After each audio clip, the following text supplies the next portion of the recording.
আসসালামু আলাইকুম ওয়া রাহমাতুল্লাহি ওয়া বারাকাতুহু। আজকে আমরা কোরআনে কারিমের 4টি আরবি নাম এই সম্পর্কে আলোচনা শুনব। পৃথিবীতে যত নাম রয়েছে, শব্দ রয়েছে, সব নাম এবং শব্দ মুসলমানদের পরিভাষায় হওয়া বা বলা উচিত, যেগুলোর মধ্যে সওয়াব রয়েছে। কোরআনের ভাষায় বললে সেগুলোতে সওয়াব রয়েছে।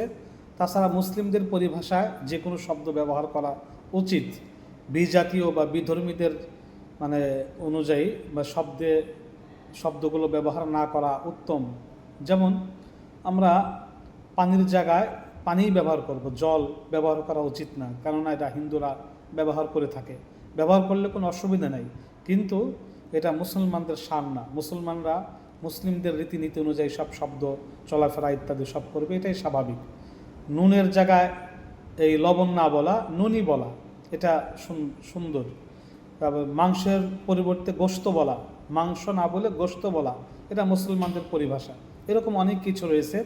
কোরআনে কারিমের 4টি নাম রয়েছে। এই 4টি নাম ছাড়া কোরআন শরীফ, শরীফ শব্দটা আরবি না বা কোরআনের ভাষা না। সুতরাং কোরআনে যে 4টা নাম আছে যে কোনো এক নামে বলা। যেমন সূরা ওয়াকিয়ার মধ্যে আল্লাহ পাক বলেন ইন্নাহু লাকুরআনুন কারীম, অর্থাৎ কোরআনে কারীম, 1 নম্বর। 2 নম্বর সূরা ইয়াসিনের মধ্যে আল্লাহ পাক বলেন ওয়াল কোরআনিল হাকিম, কোরআনে হাকিম, 2 নম্বর নাম হলো কোরআনে হাকিম। 3 নম্বর সূরা ইয়াসিনের মধ্যেই ইন হুয়া ইল্লা যিকরুন ওয়া কুরআনুম মুবিন, কোরআনুম মুবিন এটা বলা। আর 4 নম্বর সূরা বুরুজের মধ্যে আল্লাহ পাক বলেন বাল হুয়া কুরআনুম মাজিদ, কোরআনে মাজিদ।